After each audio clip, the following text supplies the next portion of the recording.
E aí galera, suave na nave China Bigorna, sejam bem-vindos a mais um episódio aqui de Varíola Virulenta aí. Como você está, Chay? Salve camarada miojo, salve queridos ouvintes, você que acompanha o Varíola aí nesses últimos meses que a gente começou, eu tô bem feliz que hoje a gente vai falar do nosso tema favorito nesse podcast, miojo. A gente vai falar sobre o quê? Sobre a queda de um império, né? É um tema que a gente ensaia muito aqui. Em vários episódios, um dos episódios passados, inclusive, a gente falou sobre...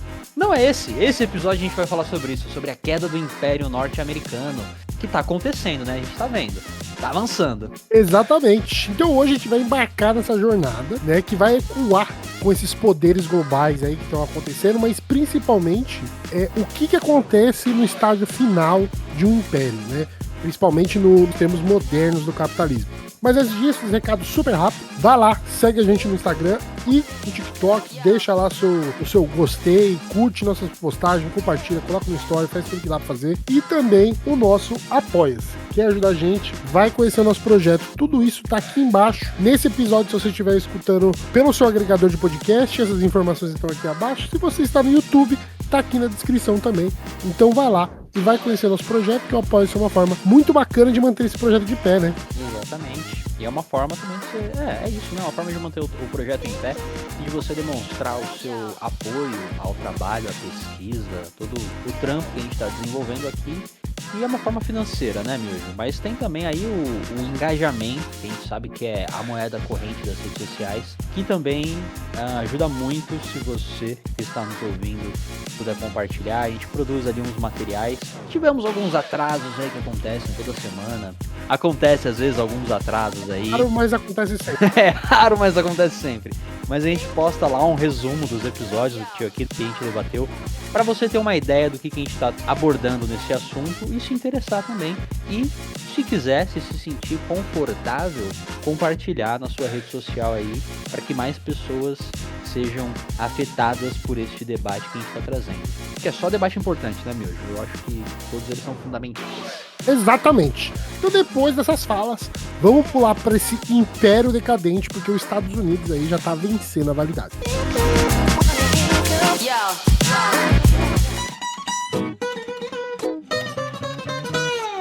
Episódio de hoje: Império em Chamas.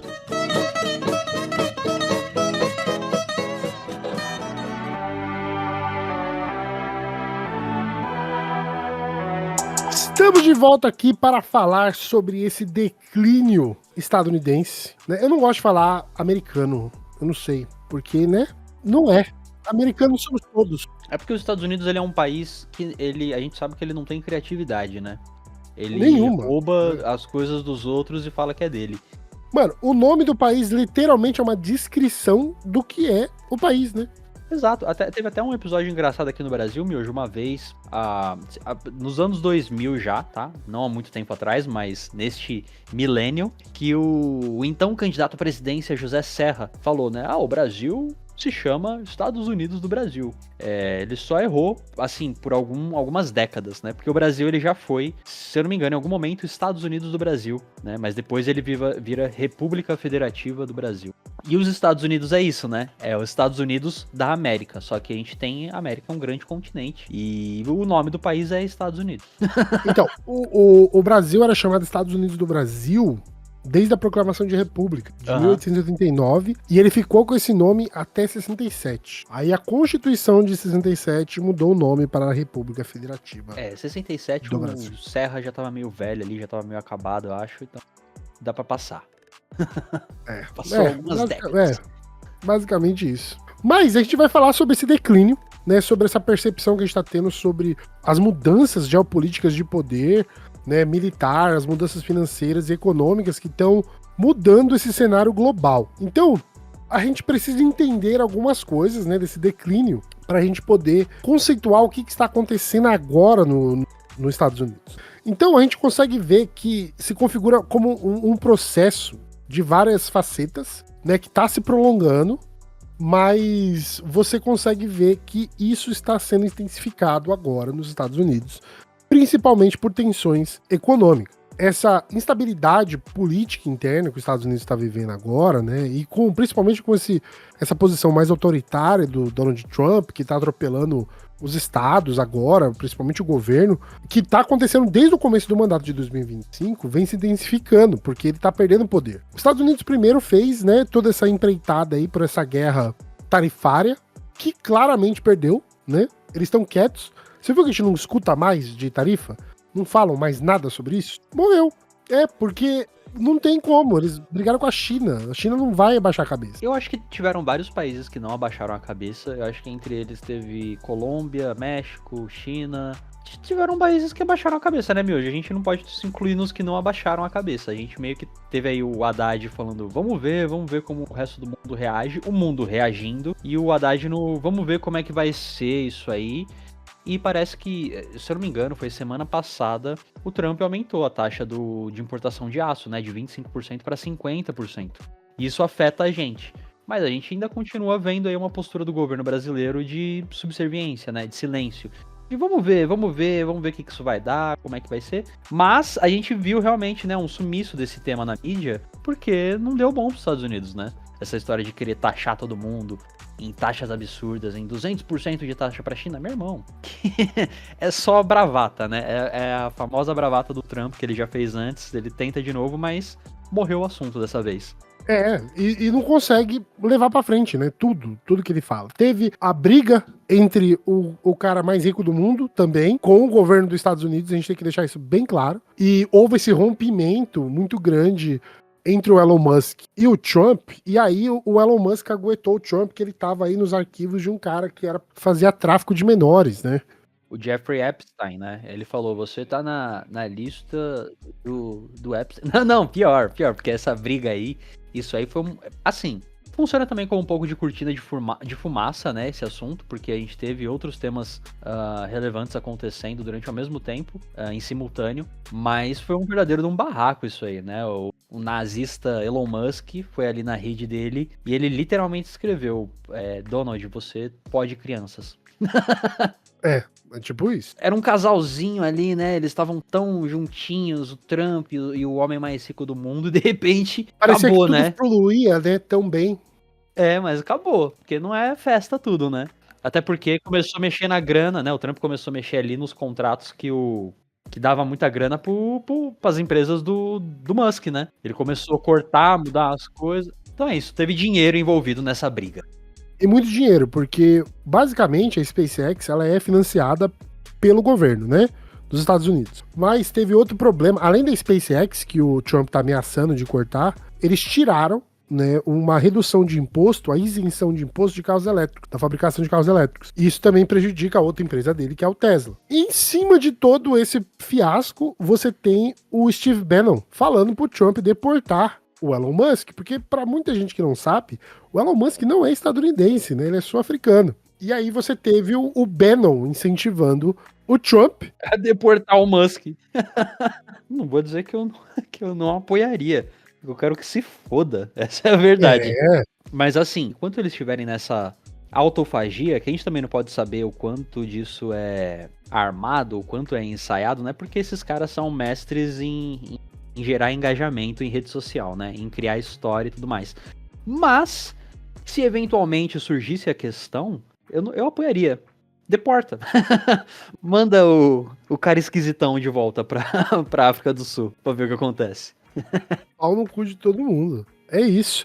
Então, assim, essa própria ideia de um império em declínio, ela tá ficando cada vez mais, né, enraizada na consciência coletiva das pessoas. E essa ansiedade social e política que vem dessa narrativa, né, ela pode catalisar comportamentos e decisões políticas que espelham exatamente isso que está acontecendo. E essa relação do Musk com o Trump, ela é um ponto de vista disso, né? Mostra exatamente o que está acontecendo. Alguns teóricos falam sobre esse modelo, né, adaptativo, sobre o final de um império, e tem um teórico, C.S. Rowling, que ele fala sobre um ciclo de 4 fases para a decadência do império. Então, primeiro você vai ter a fase de crescimento e acumulação, que os Estados Unidos teve ali no começo do século XX, né? E se expandiu por quase 100 anos, né? No século XX. Você tem a fase de conservação ou estabilidade, uma fase de liberação ou colapso, que é o que está acontecendo agora, para finalmente chegar na fase de reorganização e renovação que os Estados Unidos vai passar. Então, o que acontece é que essa análise dos Estados Unidos, assim também como outras potências tiveram esses ciclos, podem estar entrando já nessa fase de liberação, né? Que é essa fase de colapso. E essa fase é caracterizada pela desintegração das estruturas que são estabelecidas, pela liberação de recursos e energias acumulados, manifestando-se através de falhas sistêmicas do próprio funcionamento político do local. Então a gente está vivendo literalmente um período de ruptura e a gente consegue ver isso dentro da sociedade estadunidense. Um economista chamado Win Naudé, ele fez um estudo chamado The End of the Empire, The Entrepreneurs Build, né, que seria basicamente o fim do império que os empresários criaram. Basicamente é isso, né? Ele fala que os Estados Unidos está experimentando esse declínio que é muito parecido, do ponto de vista dele, com o que aconteceu com outros impérios, e ele tenta fazer uma analogia com o que aconteceu até com a União Soviética. Mas ele identifica 7 fontes do que ele chama de podridão.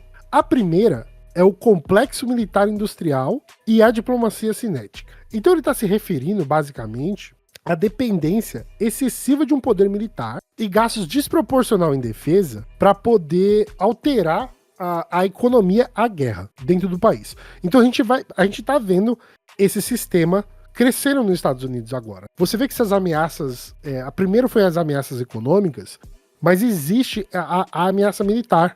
Uma delas foi aquela parada de tomar a Groenlândia. Tipo, isso foi uma evidência muito grande desse aspecto que está sendo analisado aqui através do Naudé. Então, em um sistema que sente o colapso se aproximar, os poderes eles tendem a intensificar essa mentalidade de expansão militar e de controle autoritário, ela toma mais espaço para, tipo, meio que dar essa ideia de que estamos evitando a crise que está acontecendo. Então a gente vê isso no superinvestimento militar que os Estados Unidos está fazendo, drenando recursos de programas sociais básicos, com aquela história de corte de gastos do governo, mas para aplicar esse dinheiro militarmente para impulsionar políticas externas e também a propaganda desse nacionalismo, né, que o Trump sempre trouxe, né, que era a Make America Great Again, e agora ele vem com esse novo slogan, que é American First. Então tudo isso, se você parar para analisar,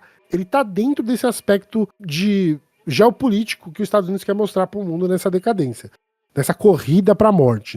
A segunda fonte que ele fala é a rejeição e captura da ciência. Então a gente começa a ver esse ciclo do declínio do respeito com os cientistas, com a universidade, com a experiência, com a criação de conteúdo intelectual. Falando, né, principalmente, que a ciência ela tá politizada, né, ela tá sendo manipulada por grupos da sociedade de esquerda, comunista, toda aquela história velha, sabe? Da década de 60.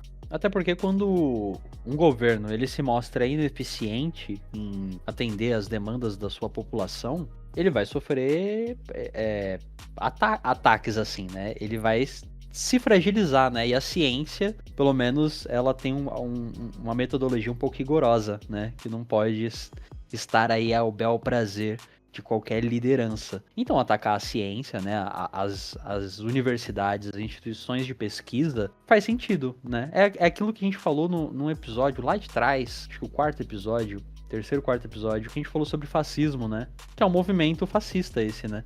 Você ignorar o que pesquisadores e cientistas dizem sobre o que deve ser feito em algum determinado assunto para você seguir a sua agenda política, que obviamente ela vai contra, né? Aí tem uma série de casos, né, de questões social, questão ambiental, e até por isso, né, que a ciência social ela é ignorada, ela não é tratada como ciência, exatamente para ela não estar nesse lugar de autoridade, né? Para ela ser algo visto como opinião, né? E o que os governos de extrema-direita fazem é lidar tudo não, né? Porque o que serve pra eles, eles pescam, o que não serve, eles atacam. E o pior de tudo isso é que quando você nega, né, a educação, as instituições, você aprofunda mais a crise, porque a ciência ela vai ajudar você a resolver esses problemas. Então, quando existe essa negação, né, da realidade, por causa de confrontos ideológicos, isso é super problemático, porque a gente tá tirando pessoas que foram treinadas e estudadas para resolver problemas e analisar situações atuais, e você simplesmente fecha a porta para isso. Então, essa politização, ela afeta as pesquisas, elas afetam nos Estados Unidos aqui a imigração, que é um fator super importante para o desenvolvimento de conhecimento. Você começa a distorcer a Constituição, as políticas, e você prejudica o bem-estar geral da população, mas nesse ponto em específico dos Estados Unidos, dos imigrantes.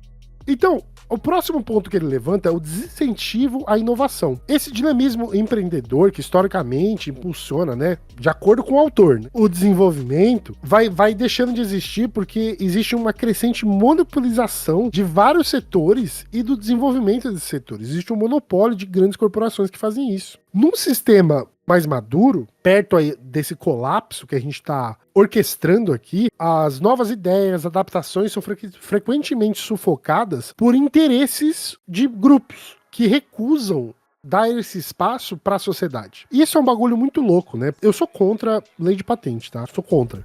De qualquer patente. Porque a ideia de patente é uma ideia do capitalismo moderno. Isso é uma ideia totalmente capitalista, patente. Porque você monopoliza uma invenção ou uma criação que é de benefício da humanidade.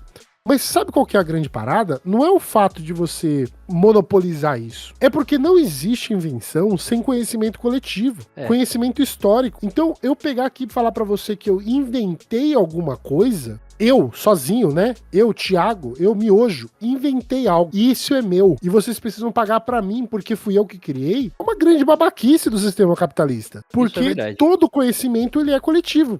Eu não criei nada. Eu organizei pensamentos para uma nova coisa. A gente falou disso naquele episódio sobre a IA, né? Que realmente, né? Toda invenção ela é coletiva porque você é um indivíduo, você tá na sociedade, você não é um floco de neve que caiu no cerrado e teve ideias brilhantes, né? Toda ideia ela é uma invenção coletiva. Tem um aspecto aí que é a proteção da criação individual, que é por causa do contexto capitalista, né? Assim, você inventou uma roda que infla sozinha, sei lá, que é bosta do tipo. Então você protege aí essa porra porque é seu, né? É uma parada capitalista. Mas aí já tinha o quê? O conhecimento da roda já existia, o conhecimento de inflar já existia, sabe? E não é como... É isso, né? É porque... Assim, você pode usar essa tecnologia, mas é uma forma de você centralizar, né, os ganhos em cima dessa tecnologia, né? Que é característico do capitalismo, isso, né? De você garantir os lucros sobre algo. O único objetivo da patente é esse, garantir lucro. Não tem outra coisa. É você ganhar dinheiro sem fazer nada. Patente é isso, né? Patente é você ganhar dinheiro sem fazer nada.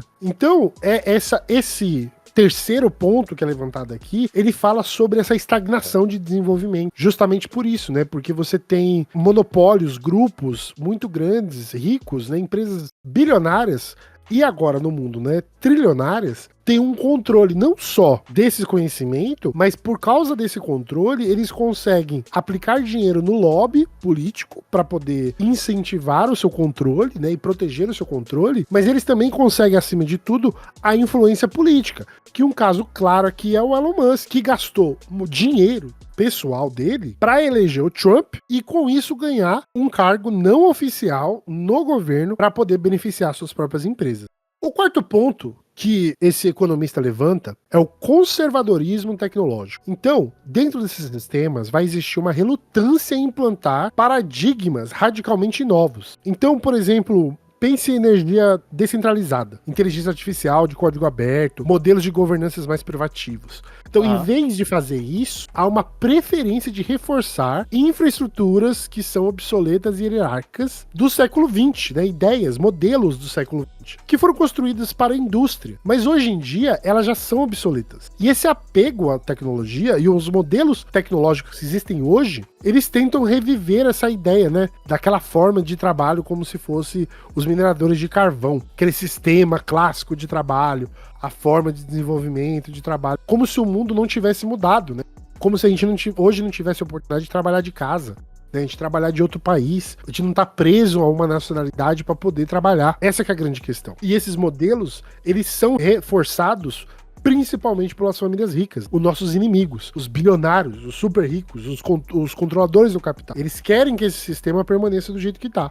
Seguindo para o próximo ponto, ele fala no 5º ponto sobre o colapso informacional, que também é chamado de crise de criação de sentido. O fluxo de informações no Ocidente, ele tá cada vez mais distorcido, minando por um empreendedorismo que influencia na democracia. Então, a gente consegue ver que existem sintomas muito claros dessa parada, desse colapso informacional. E aí, eles começam muito claro o que acontece no Brasil sobre a fake news, né? A desinformação. Então você começa a criar notícias, matérias, informações que não fazem sentido com a realidade ou não são verídicas. Então você vê propaganda disfarçada de notícia, você vê mídias, né, grupos de mídias que estão polarizados e eles vão vender suas ideias através de jornais, propaganda, notícias, filmes. Tudo isso é uma forma de controle social através da informação. Então, as camadas de eco da mídia e desinformação, muitas vezes, são patrocinadas por quem? Por pessoas que estão relacionadas ao Estado ou pessoas que são contra o Estado. E eles alimentam essa polarização partidária que gera um problema de coesão social, né? As pessoas elas começam a entrar em conflito dentro da sociedade. Então, quando a sociedade não consegue mais concordar sobre fatos básicos, tipo assim, a Terra não é plana, né? A tomada de decisão racional, ela fica impossível. Porque você tá falando com um bando de louco. Você tem que explicar pra pessoa que a Terra não é plana.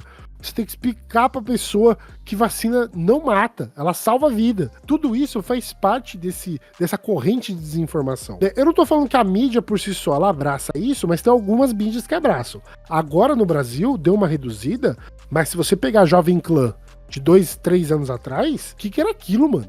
Era o churume da desinformação. A Jovem Clã, meu Deus do céu. Até hoje, eu acho que a Jovem Clã até hoje tá nessa linha aí. Mas se a gente pegar, por exemplo, o período do governo Bolsonaro, a postura da mídia, dos veículos de comunicação, dos grandes jornais do país, ele deixa de ser uma postura crítica, né? Ela passa a considerar aquilo como uma opinião de fato. Ela passa a considerar o absurdo como uma questão de opinião. Uma realidade material, né? Então assim, quando tá no governo Bolsonaro, discutir terra plana pros grandes jornais do país, faz todo sentido, velho. Tem uma galera aí que tá falando que a Terra é plana, vamos falar disso.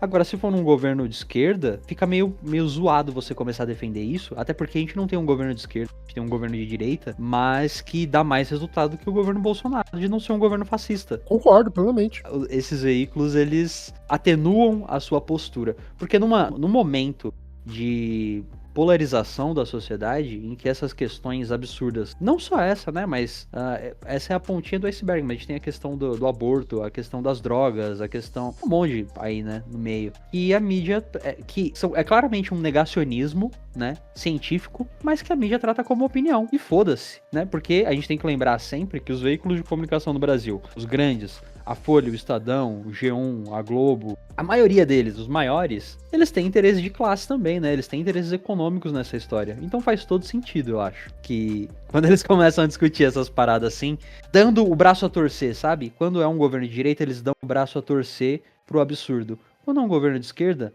não pode ter braço a torcer pra nenhum absurdo, entendeu? Isso fica muito claro. A Dilma foi esculachada porque ela falou, ela tinha umas falas meio bosta, né? Porque ela não era uma exímia oradora, mas aquele lance da mandioca, tá ligado? O pessoal caía matando em cima dela pelo lance de, tem que saudar a mandioca. Porra, a mandioca é uma raiz foda, boa pra caralho, tem que saudar mesmo essa merda. Porque era a base alimentar da América do Sul, né, mano? Aí cai no cômico, cai no tosco. Mas se é um Bolsonaro ouvindo um Olavo de Carvalho falando assim, não, existem especialistas que falam que a Terra é plana. Não, melhor. A Pepsi é adocicada com fetos de bebê. É isso, sabe? Tipo, você tem alguma evidência disso? Não, mas... então não tem problema que não tenha evidência. Vamos discutir, né? O caso do Boulos, o caso do Marçal, que falou que o Boulos tinha o laudo do Boulos, né? O exame de droga do Boulos, que ele tinha usado droga, não sei o quê, e era tudo mentira. A mídia abraça essas histórias sem se questionar se é verdade ou não. Primeiro abraça, pergunta depois. É o que o PM faz na periferia. Primeiro atira, pergunta depois. A gente vê uma similaridade, né? Em todos os lugares acontece meio que da mesma forma, né? O próximo ponto que ele fala é um ponto que a gente conhece muito bem, né? Que é a financiarização da fragilidade econômica. Basicamente a tomada do controle pelos banqueiros. Como a nossa economia, tanto nossa, da Europa, da África, da China, dos Estados Unidos, ela é altamente financiarizada, né? Esse é o modelo de economia global que a gente tem, a gente vê uma proporção cada vez maior de riqueza indo para mercado especulativo, dando grandes ganhos em curto prazo para uma pequena elite do mundo. E isso gera o quê? Mais desigualdade, mais estabilidade. E torna o sistema econômico mais propenso a bolhas que vão explodir, como foi a crise de 2008, por exemplo, ou a crise de 29. Que no final essas crises, elas estão baseadas no mesmo conceito. Eles estão nos conceitos de dinheiro imaginário que é gerado em bolsa de valores. Então, uma das raízes dessa dinâmica, que é o declínio dos retornos de energia sobre investimento no sistema global de combustíveis fósseis. A gente vê que a galera tá, injetando dinheiro ali para especular com o valor de dólar, do petrodólar, né? Que é uma força desesperada que o pessoal tem para ter lucro. Políticas como cortes de impostos para os mais ricos também é algo que a gente vê bastante. E o Trump tá fazendo isso lá, que é um problema muito grande. Usou também, né, como arma as tarifas internacionais, embora o estadunidense, na sua grande proporção, eu não posso dizer que na grande proporção, mas existe uma parcela dos estadunidenses que não entende como funcionam as tarifas, de que, na verdade, eles que pagam a tarifa, e essa tarifa é paga pro governo federal, que é uma loucura. Tipo, o pessoal não entender que todo imposto que é colocado, eles pagam e eles pagam pro governo federal. É uma loucura isso daí. Tem um vídeo muito engraçado de um cara que ele tá numa manifestação entrevistando pessoas bem na hora que estourou essa questão aí do tarifaço do Trump, e ele tá perguntando pras pessoas assim, não, mas se eu vendo uma camiseta pra você por R$20, e se agora eu compro essa camiseta por 30, quer dizer, se eu compro a camiseta por 20 e vendo pra você por 30, agora eu tô comprando ela por 30 e eu vou vender ela pra você por quanto? Por 40? Quem que vai pagar o adicional? Você, irmão. Aí o cara, ele fica meio bugado assim, tipo... Então, essa crise econômica e na verdade, esse aumento, né, da desigualdade social dos Estados Unidos, com esses bilionários que estão surgindo aí, um atrás do outro, isso, por exemplo, pode explicar, em partes, a crise habitacional que existe na Califórnia. A quantidade de pessoas que moram na rua, a quantidade de pessoas que usam drogas, que não tem aonde ficar. Um dos motivos também de acumular lá os vulneráveis, né, é porque a Califórnia tem política, né, pra morador de rua, coisa que os outros estados não têm. Então eles te dão, acho que uma assistência de $800 por mês se você for morador de rua. Existe um mínimo de assistência na Califórnia e é por isso que existe um acúmulo muito grande disso lá. A sétima e última explicação que ele dá dessa podridão é a dependência de combustíveis fósseis. Isso é estruturalmente a base do Ocidente. A gente produzir tudo através de combustível fóssil. E esse declínio desses combustíveis está tornando a indústria hoje obsoleta. E o mercado mundial está forçando eles a fazer uma transição energética. Principalmente os Estados Unidos, que ele depende altamente de combustível fóssil para gerar energia, algo que a gente no Brasil não passa. Então se prepare aí para o próximo episódio, porque o próximo episódio a gente vai falar sobre isso, sobre energia limpa, sobre energia hidrelétrica. E sobre o Trump também.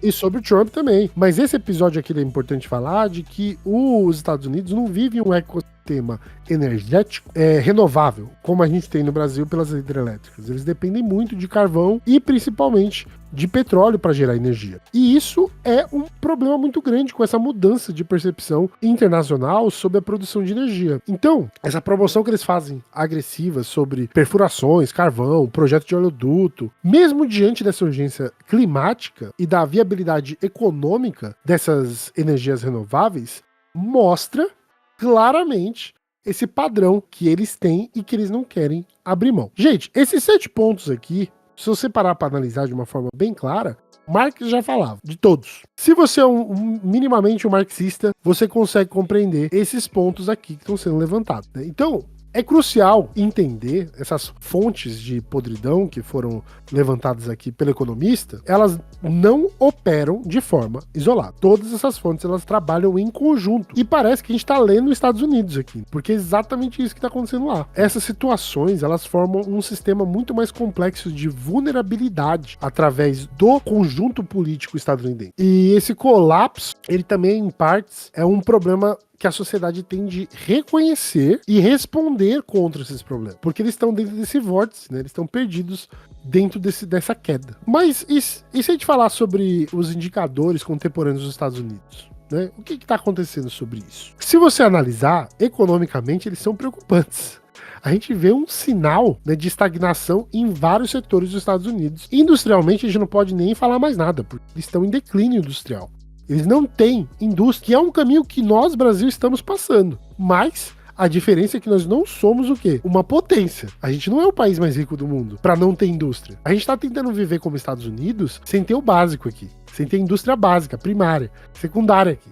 Então, embora o consumo se mantenha quase a mesma coisa em alguns setores, o sentimento do consumidor é que eles não conseguem mais lidar com os gastos. A inflação aumenta, a comida aumenta, os custos de todo, né, bem-estar, como carro, casa, computador, eles aumentaram demais. Pra vocês terem uma ideia, gente, eu acho que isso também é um reflexo do Brasil. A nossa geração tá fodida, né? E a próxima geração tá mais fodida ainda.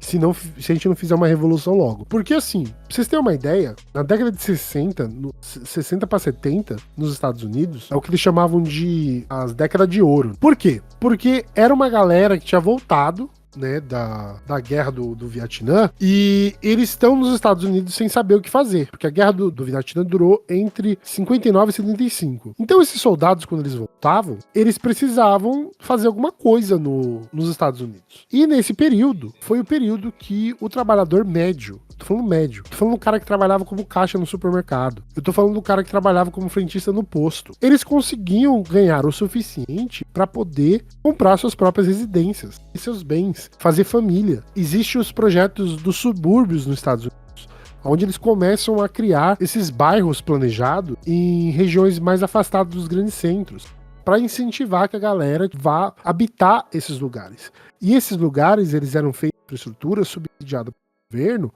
para poder fornecer moradia a um preço acessível. Então essa galera, que teoricamente seriam os nossos pais, né, eles tiveram oportunidade ali na década de 70, na década de 70, na década de 80, de comprar as suas coisas, de estabelecer a sua vida. Porém, hoje é impossível. É impossível um jovem médio conseguir... Não, primeiro, se você estiver fazendo trabalhos básicos, se você for frentista, caixa de supermercado, esquece que você não vai comprar residência nunca. Não, isso a gente vê também, né, muito no físico das pessoas. Não sei se você já reparou nisso, Miojo, mas você pega as pessoas daí da década de 70 e 80, elas tinham ali nos seus 30, 35 anos, elas já tinham uma casa, já tinham um emprego, já tinham um carro, né? Elas já tinham uma estabilidade de vida muito maior que hoje. É assim, a pessoa que tem 30, 35, 40 anos, pra ela é surreal. É algo assim, porra, como é que você tem uma casa hoje com o preço dos imóveis disparando absurdamente, com o preço dos salários permanecendo estagnado, pelo menos ali, sei lá, de 80 a 90,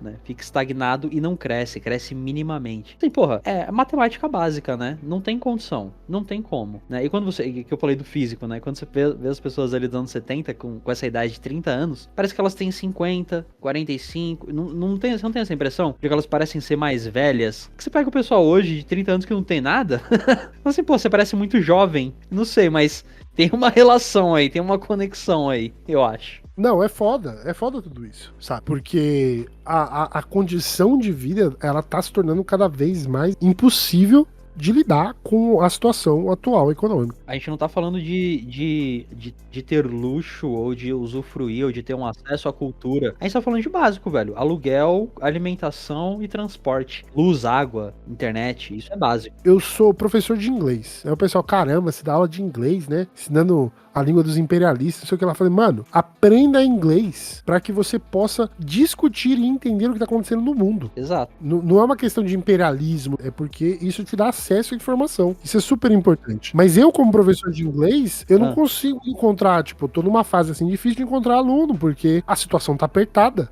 Não é porque as pessoas não querem aprender. Ah, sim. É porque as pessoas estão sem dinheiro pra gastar. Mas vamos até lançar esse espaço propaganda aqui agora, Miojo. Você como professor de inglês, eu estudei inglês por conta própria, né? Eu fiz aulas, assim, bem pouco, esporadicamente. Fui aprendendo muito. Eu aprendi inglês jogando Tibia. Essa foi a maior parte.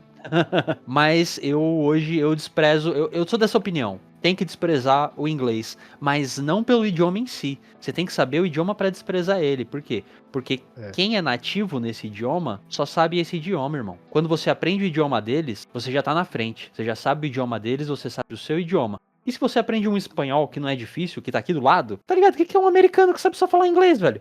Eu tô estudando chinês agora. Você fala 3, 4, 5 idiomas. Aí o americano só porque. Ah, é a hegemonia. A hegemonia dos Estados Unidos está indo para o caralho. E se Deus quiser, eu ia dizer, se Deus quiser, o idioma vai com eles, mas. Eu quero que o camarada Mioja tenha um emprego. Eu quero que ele ganhe, tá ligado? Me fode não, caralho. Mas aí, isso mostra o quê? Isso mostra que o declínio, né, dessas potências, elas estão coincidindo, né, com o surgimento e com o fortalecimento de práticas autoritárias, que é o que está acontecendo nos Estados Unidos. O Trump foi eleito principalmente falando na bandeira, né, na campanha dele, que ele iria expulsar os imigrantes. E essa promessa entrou 100% no governo Trump. 6 meses se passaram, 6 meses de deportações sem explicações. Porque ele não tá deportando bandido do jeito que ele fala. Ele está deportando todo mundo e foda-se. Por isso que a gente tava aqui falando do Steve Bannon falando para deportar o Elon Musk. Porque já passou do nível de racionalidade. Não tá tendo um processo organizado, legal, para os imigrantes que estão nos Estados Unidos. Não, muito pelo contrário, né? O que a gente vê lá é... Assim, continue, porque é um absurdo completo, né? O que a gente tá vendo lá. Exatamente. Pra você ter uma ideia, essa promessa do Trump, ela foi a maior operação de deportação doméstica da história dos Estados Unidos. Porque ele visa expulsar milhões de imigrantes de lá. Eu posso fazer um paralelo, que aí talvez o ouvinte vá falar, o quê? Mas eu vou fazer um paralelo entre o Trump e o Haddad. Porque o que tá acontecendo nos Estados Unidos com esse lance da deportação, né? Era uma promessa de campanha, só que aí tem esse ICE, eu não sei o que significa a sigla exatamente, meu, você sabe? O ICE, ele é a Agência de Imigração e Alfândega. Seria a tradução, literalmente, do ICE. Ele significa Immigration and Customs Enforcement. Ah... Tá, Custody Enforcement. Não, porque que acontece? Com essa perseguição a imigrantes, eu acho até errado a gente falar perseguição a imigrantes. Porque o que tá rolando lá é uma perseguição generalizada, né? A gente já viu famílias americanas sendo deportadas, ou membros de famílias americanas sendo deportados. E aí, você tem cota, irmão, você tem cota para as pessoas serem deportadas. Cada unidade de polícia tem... Olha, ó, você tem que deportar tanto, tem que prender tanto nesse mês. Então, assim, eles estão trabalhando à base de cota, mas muito parecido quando o Haddad fala que o desemprego caiu no país. Mas ele não fala sobre o emprego informal, né? Você infla os dados. Você promete uma coisa, você maqueia, né? Você maquia os dados, você traz uma coisa inflada e entrega. E é isso. E funciona, tá ligado? Porque o eleitor médio do Trump, vendo isso, vai falar, pô, ele tá cumprindo com o que ele falou. O eleitor médio do Trump não sabe nem ler, cara. E pá, não sabe mesmo não. Pior, mano, pior que eu não tô nem zoando, cara.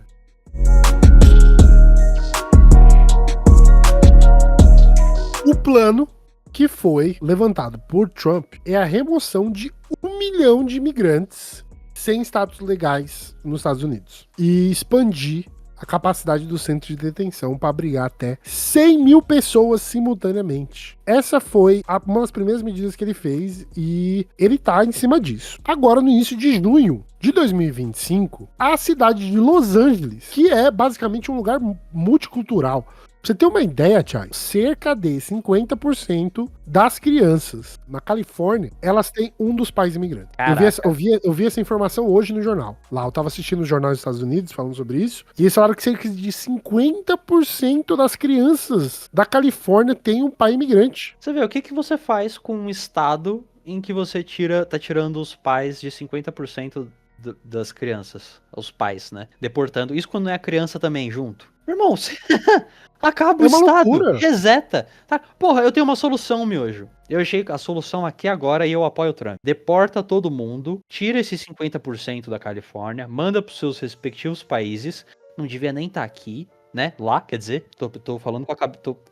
Eu já entrei no personagem, eu tô na cabeça dele já. Tira essa galera que não tinha que tá aqui, porra, e traz o israelense pra cá, velho. Eu sou super a favor. Tá ligado? Coloca Israel no meio dos Estados Unidos lá. Mano, põe Israel aqui, é o mesmo país, é o mesmo povo. Basicamente. Eles não queriam essa porra? Então. Não apoiaram, abraça o caso. Traz Israel pra cá, velho. Faz um bem bolado pra todos. Tá faltando isso, eu acho. Eu também acho. Eu apoio esse plano.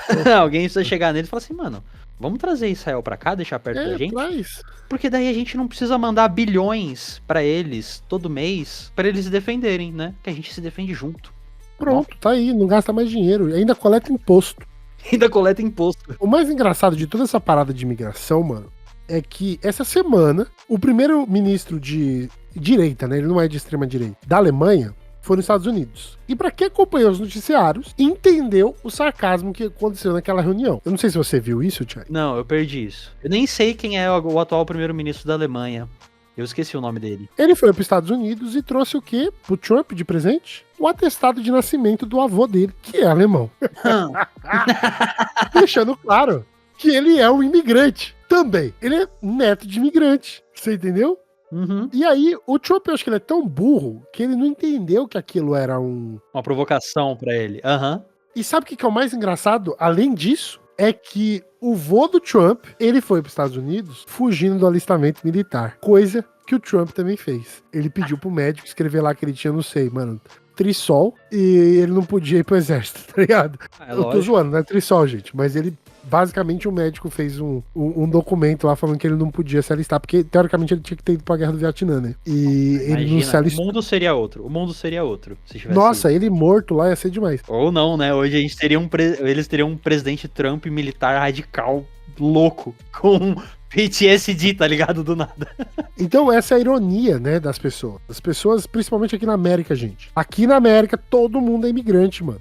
Todo mundo é imigrante. 90%, se não for 99% da população da América inteira, ela é imigrante. 90 não, acho que menos, porque tem os povos tradicionais. Mas nos Estados Unidos é. Tipo, a galera é imigrante, cara. Todo mundo é imigrante aquela porra, tirando os indígenas. São a população originária do lugar. Parece até que é um país, né, que faz tanto cinema, conta tanta história. Ah, tudo bem, né, eu ia falar, parece que os caras não sabem. Não, de fato, eles não sabem, né, que o país deles é um país de imigrante, né, formado por... Não sabem. Por comunidades de imigrantes. Eles não... Assim, a gente brincou, né, que o eleitor médio do Trump é analfabeto. Mas, cara, eles não é só, acho que é o analfabetismo, é o analfabetismo funcional, né?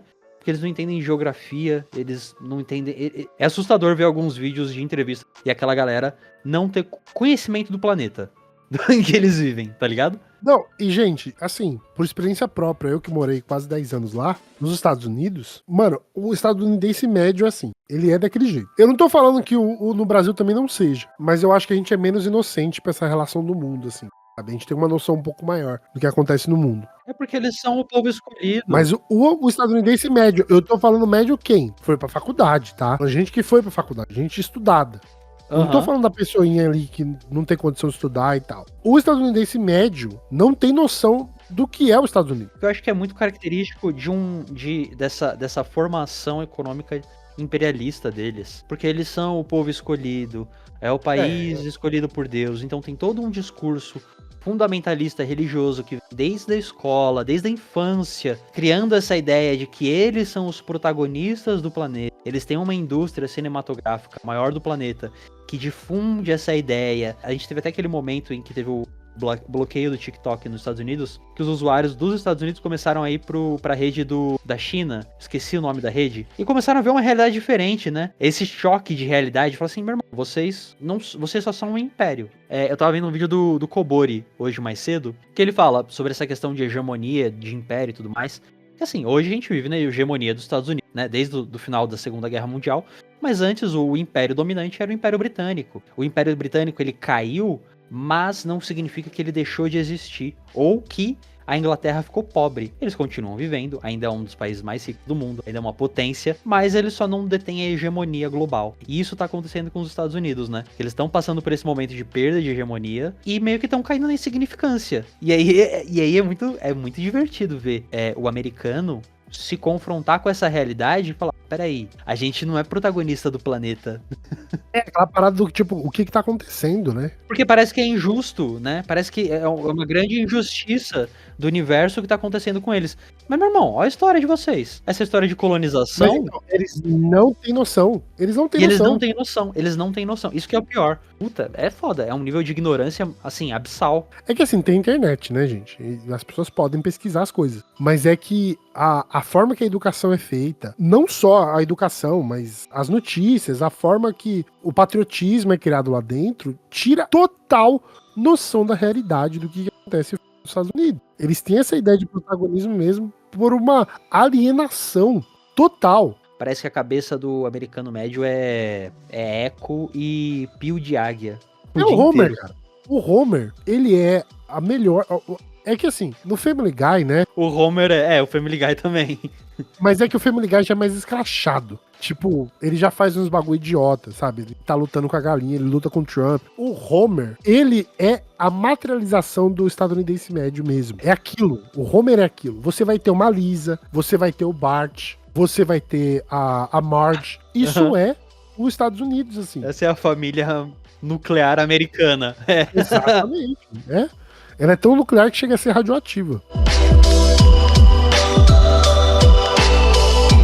O que acontece, gente, com essa expansão e esse confronto em cima dos imigrantes? Os agentes do ICE, que é essa organização lá, que é o Immigration Customs Enforcement, eles basicamente estavam fazendo buscas e apreensão em lugares assim absolutamente nada a ver. Eles iam buscar imigrantes no Home Depot, que é basicamente uma casa de materiais de construção. E como os imigrantes, boa parte deles, trabalham com construção, eles estavam indo em várias lojas do Home Depot para prender imigrantes. Então, essas ações não foram escondidas, elas foram televisionadas, elas foram divulgadas.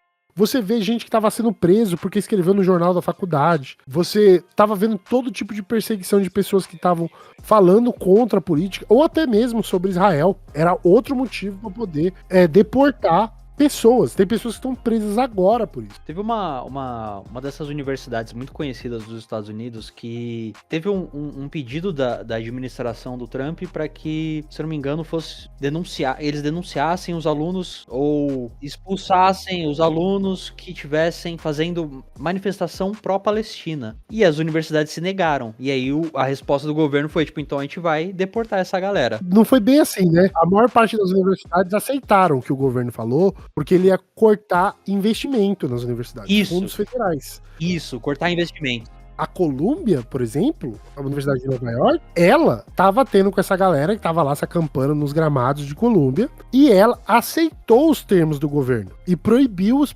protestos lá dentro. A instituição que se negou a fazer isso, e até agora ela tá com um processo contra o governo federal, é Harvard. Foi Harvard, isso. Porque Harvard falou que, tipo, mano, não vamos abrir mão dos nossos estudantes internacionais. Eles são base de Harvard. Eles são base da difusão e criação de conhecimento dessa universidade. Não iremos. Aí o Trump falou que ia cortar os fundos. Eles entraram com um processo federal contra o governo federal para a Suprema Corte dar conta disso. Eu não sei, não. Suprema Corte não. Acho que juízes federais mesmo. Para ver se resolve esse impasse. Porque ele ia cortar investimento. Ele tava nessa parada de expulsar os alunos. Querer que eles expulsassem os alunos. E eles falaram que não iriam fazer isso. Uma coerção, né? E ele falou que Harvard é uma bosta, né? Ele foi incompetente, né? Ele foi negado em Harvard. E os filhos deles foram negados em Harvard. Ah, então é isso. Tem um rancor aí. Ele tem rancor de Harvard. Eles não cumpriam os requisitos básicos para ser aceitos em Harvard. E aí eles não conseguiram. Então, essa questão do ICE, essas operações, elas se intensificam nos Estados Unidos inteiro. E recentemente a gente teve esse caso de Los Angeles. Onde o pau cantou. E eles começaram a fazer essas buscas e apreensões de imigrantes para poder prendê-los e depois deportá-los. Por quê? Porque eles querem instrumentalizar o medo das pessoas. Isso é uma tática de intimidação que espalha o pânico entre as pessoas. Mas isso é o quê? É uma forma de controle social de um governo autoritário. E o objetivo aqui não é apenas a deportação das pessoas, mas é também induzir a autodeportação, para que as pessoas saiam fora do país, né, para eles não serem presos. Essa ideia de submissão, sabe? Sim. Para aqueles que estão lá. Então, tem muita gente que tá com medo nos Estados Unidos de verdade, tá, tipo, se escondendo, tá? Não sai de casa. Eu vi o relato de uma brasileira falando isso. Tá com medo de sair de casa porque elas podem deportar ela e ela fica longe do filho dela. Eu tinha um familiar que morava nos Estados Unidos até então, ele voltou pro Brasil com a esposa e com a filha, é um primo meu. Ele morava lá, ele voltou pra cá. Não sei se ele chegou a passar por alguma situação, mas foi logo depois que começou essa perseguição do Trump, né? É muito louco, né, que a gente tá vendo essa perseguição a imigrantes, essa que nem uma perseguição, né? Uma caçada, literal, né? Se a gente parar até pra ver as táticas do ICE, teve até um caso onde eles se passaram por uma empresa que estava oferecendo recompensa pras pessoas e você tinha que ir lá resgatar a sua recompensa. E aí a pessoa inocente ia lá achando que tinha ganhado alguns dólares ou alguma coisa. Bom, você ganhou uma deportação. E essa postura, a gente fala muito aqui, né, Miojo, que a gente não considera mais o governo dos Estados Unidos, bom, não sei se você tem essa visão, eu imagino que sim, mas que não é mais uma democracia. Na verdade, os Estados Unidos nunca foi democracia, né? Nunca foi democracia, mas eu acho que hoje tá muito mais escancarado. Tá escancarado, mas é porque, tipo, você tem um sistema partidário, né? As pessoas não conseguem participar realmente na democracia. Não existe uma democracia efetiva nos Estados Unidos. Porque nem voto direto você tem, mano. Não, no mundo, né? Vamos combinar que no mundo é difícil a gente ter uma democracias efetivas. Democracia plena não existe. Tudo bem, eu entendo. Mas é que nem exercer o voto, eles conseguem. Voto direto, você tem que votar lá na escola dominical. Não, zoeira. Você tem que votar lá nas escolas eleitorais e tal. Isso é muito louco desse país. Se o candidato, por exemplo, Bernie Sanders, ganhar as primárias, o partido pode fraudar ali a eleição, porque para a justiça deles é considerado como uma organização privada, então ela tem esse direito. Então, tipo assim, o Bernie ganhou. Não ganhou não. Vai o Biden. É tipo isso. Tipo assim, então, assim, não é um país que tem uma justiça. Eu ia até complementar, mas acho que não tem lá. Eles têm umas leis absolutamente arcaicas, assim. Um comparativo assim, breve e rápido. União Soviética, na Constituição de 37, criminalizava o racismo. Até 64, nos Estados Unidos, eles ainda tinham as leis de Jim Crow de segregação racial. Ponto. Mas é isso mesmo. Tá ligado? Mas sobre esse lance, como fica mais evidente que não é uma democracia, porque existe essa perseguição das forças policiais com os imigrantes, com estudantes pró-Palestina, e ao mesmo tempo a gente vê manifestações de nazistas, neonazistas, que têm a proteção dessas forças policiais, que não é reprimido, que não é... Então assim, aquele lance do First Amendment, né, que é a liberdade de expressão deles, não é pra... Isso já também é propaganda, é marketing. Assim, guess what? Também é marketing. Tá ligado? É você ver é você ver o monarca nos Estados Unidos tomando no cu. Tá vendo que, tipo, a vida não é assim do jeito que ele achava nos Estados Unidos. O custo de vida é caro, a liberdade de expressão de cu é rola. Mano, a liberdade de quem falar? Pra quem? É isso. Liberdade de expressão, ela não existe, assim, nessa ideia plena. E não é pra qualquer um, é só, assim, é pra nazista. É um país que dá liberdade de expressão pra nazista, pra neonazista, pra supremacista, pra pedófilo, pra estuprador, pro pior da raça humana, pro pior da espécie humana, sabe? Eu acho que isso é uma coisa que me deixa tão fodido com os Estados Unidos, com tudo que vem de lá, porque isso é um fato, tá ligado? Que eles passam esse pano pra extrema direita e todo o resto tem que se fuder, tá ligado? Se você fala. E aceitar o que eles falarem e foda-se. Tô queimando cruz aqui, suave. E ainda é visto como a terra da liberdade. Não só isso, né? A gente teve também, falando das manifestações que estão acontecendo agora em Los Angeles, a gente viu que o Trump, ele atropelou o governador da cidade, né? Do estado, se eu não me engano. Porque ele mandou as Forças Armadas pra lá, a Guarda Nacional, né? E isso só pode acontecer se tiver o pedido do governador. Se eu não tô enganado. Inclusive, aconteceu no primeiro mandato dele algo semelhante. Nunca aconteceu de a Guarda Nacional ser acionada sem o consentimento do governador.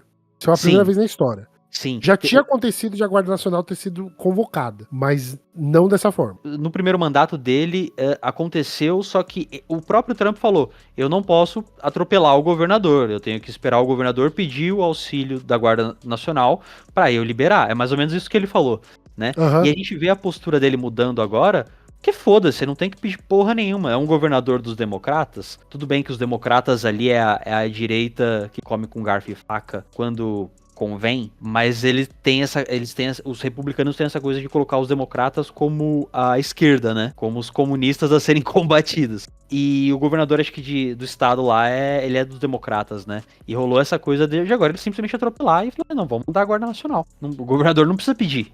A postura foi outra, né? Total. E aí eles estão nesse embate, né? O Trump falou que até ia ser bom se ele fosse preso. Olha só, tipo, por qual motivo?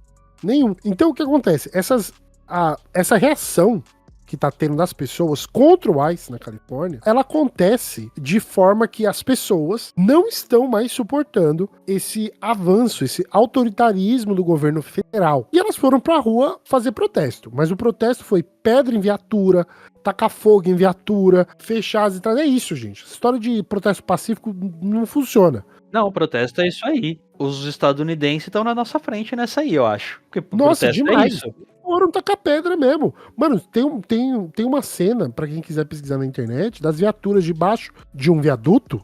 Aham. Mano, as viaturas todas paradas com os vidros, assim, amassados de pedra gigante no vidro da viatura. As viaturas não conseguem sair dali, porque elas estão absolutamente destruídas. Então, esses protestos, eles não só aconteceram em Los Angeles. Los Angeles foi o foco disso. Mas isso também incentivou outros protestos como em Chicago e em Boston, já levantando a sobrancelha aí para uma preocupação nacional sobre essas táticas que o governo federal tá fazendo, né? Em Los Angeles, os ativistas dos direitos dos imigrantes e os membros dos sindicatos lá também, como os professores, fizeram parte. Rapidamente eles se mobilizaram e chamaram a população para ajudar nesses ataques do ICE contra os imigrantes, para eles se protegerem a população. Mas a Casa Branca, né, fez isso que você falou. Chamou a galera de lunáticos da esquerda radical e fez essa convocação da Guarda Nacional dentro dos Estados Unidos. Isso é um problema muito grande, porque a Califórnia, ela é o estado mais progressista dos Estados Unidos, né?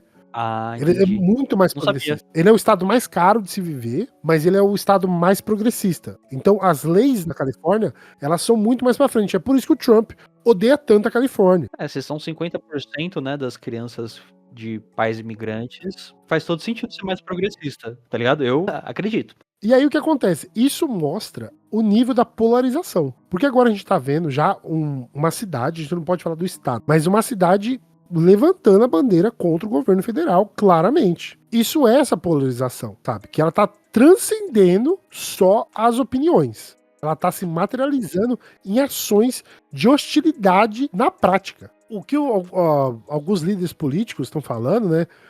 Principalmente o Trump, ele tá rotulando essa galera como os inimigos internos. Ele tá falando que a Califórnia, ela está sendo invadida por grupos externos aos Estados Unidos. Olha só, você entendeu por que ele tá usando essas palavras? Mas será que as pessoas não tinham que começar a levar a sério esse discurso?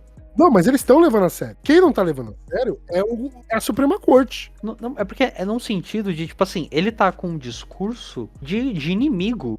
Tipo assim, isso aqui é uma população, são invasores, Não, né, de inimigo. Primeiro você faz o quê?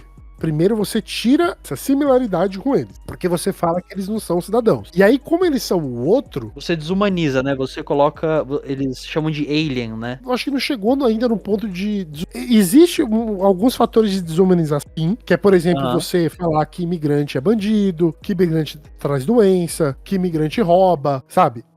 Isso é uma forma de você desumanizar, mas aqui no caso, na verdade, ele tá transformando os cidadãos em pessoas alheias à sua realidade, como se eles não fossem cidadãos. E aí, através desse discurso do alien, né, que você tá falando, que é a pessoa fora daqui, você justifica que essas pessoas que são de fora daqui estão tentando tomar o país. Foi isso que o Trump falou. O Trump literalmente usou essas palavras. Por quê? Porque ele tá tentando testar o limite, cara. O limite que ele pode ir, mano. Ele pode, né, velho?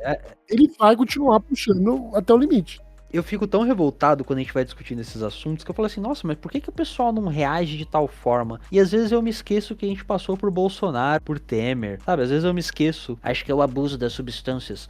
Mas faz todo sentido, né? Porque ele é o candidato da direita, da extrema direita. É o candidato da extrema direita. Ele pode tensionar o quanto ele quiser. Até ele atingir o objetivo dele e foda-se. Ninguém vai parar aí. O que me choca? É uma atuação política muito diferente de quando a gente tem figuras progressistas. Que essas figuras têm que ser contidas, têm que jogar pelas regras do jogo, tem que ser diplomática, não pode pisar fora da linha. O cara da extrema direita não. Ele tem toda a liberdade pra ser podre, pra ser aquilo, virulento, né? Pra ser o mais pernicioso que ele puder ser. Tem responsabilidade nenhuma. Sem responsabilidade. E se não tiver uma barreira, ele vai avançar. E se tiver uma barreira, ele vai atacar, ele vai mobilizar pra tirar essa barreira pra ele avançar. É uma situação muito, muito desesperadora, eu acho, né? Mas que acaba levando, acho que, a própria queda, né, desse tipo de regime. Porque ele acaba sendo insustentável, né, eu imagino. É ruim por um período, mas acaba. Então, curiosamente, a Califórnia é o estado que tem a maior insatisfação política em ambos os partidos, tanto os democratas quanto os republicanos. E eles querem, tipo, uma terceira via lá, porque eles estão super insatisfeitos com esse sistema que, tipo, você fica trocando só o candidato pelos dois partidos, mas é a política mesma. Esse sistema, que é um sistema velho, arcaico, bipartidário, que eles. Sim. Porque, assim, teoricamente, nos Estados Unidos, pra você virar presidente, você não precisa nem estar afiliado a um partido. Ah, Não sei é? se você sabia disso. É, você não precisa estar num partido. Nossa, você precisa ser só um showrunner. Porque você não precisa estar associado. E essa que é a grande questão. Quando o Trump ganhou a primeira eleição, os republicanos aceitaram ele porque ele falou que se eles não aceitassem, ele ia correr independente. E aí, eles sabiam da força que o Trump tá dando, e eles aceitaram o Trump como candidato. Mas a maior parte do partido não queria. Porque ele ia correr como independente. Você entendeu? Porque dinheiro ele tem, né? Ele consegue investimento pra bancar a campanha. Campanha é um bagulho caro pra caralho, mas é um estado que os Estados Unidos está vivendo que tá muito próximo de uma guerra civil. Porque, primeiro, os Estados Unidos é um país que a população civil tá altamente armada. Armada e insatisfeita. E um tanto revoltada, assim, talvez nem todos, mas... Talvez todos estejam revoltados, né? Pra um lado ou pro outro. É um barril de pólvora aquele país. Exatamente. Então, a gente tem que ficar de olho, porque a sociedade civil já começou a agir contra o governo federal. E eles estão agindo de forma incisiva para que o governo federal não se sinta à vontade fazendo o que ele está fazendo. A Guarda Civil, que são militares para atuar fora do território teoricamente estadunidense, está lá ameaçando os civis, mas a força comunitária foi grande e levantou já uma sobrancelha pro governo que ele não vai conseguir fazer tudo o que ele quiser. Como ele já perdeu pra China, isso não quer dizer que ele não perca internamente. E a insatisfação do governo do Trump também aumentou demais ultimamente. Beleza? Então, esse episódio foi meio para falar sobre esse império decadente e sobre essa imposição do ICE aí, nesses avanços que os Estados Unidos está fazendo dentro da própria terra, mas a gente vai continuar olhando as notícias e o que tá acontecendo. E a gente vai trazendo atualizações sobre a queda do Império Estadunidense, que tá cada dia mais visível. E sempre com muito prazer e orgulho. Ai, falar mal dos Estados Unidos é tão bom, né? Porra, dá uma sensação de justiça, eu acho. Nossa, eu quero ver o declínio total. O foda é que o trabalhador vai se fuder. Mas isso É. faz parte da queda do Império. Não tem como, gente. Não tem como. A gente tem que se preocupar com nossos parceiros, trabalhadores do mundo inteiro. É verdade. Porém, a gente não pode justificar isso para que o Império Estadunidense continue explorando a gente. Não pode. Ele vai cair, porque esse é o estado natural de todo o Império. A sua ascensão e a sua queda. Então, vamos ficando por aqui. Quero agradecer a presença de todos. Novamente, vai lá e siga a gente nas nossas redes sociais. Se você gostou desse episódio, dê seu comentário. Avalie nosso podcast. Dê o seu comentário também lá no YouTube. Dê o seu joinha no YouTube, compartilhe isso em todas as suas redes, por sua voz, principalmente com aquela pessoa que odeia conteúdo de esquerda, entendeu? Porque essas pessoas ficam até o fim escrevendo nos comentários e xingando a gente, e isso dá engajamento. É verdade. Quero agradecer, espero ver vocês no próximo episódio. Um beijo, um cheiro, tchau, tchau. Até a próxima, meus amigos. Um beijo no coração. Falou.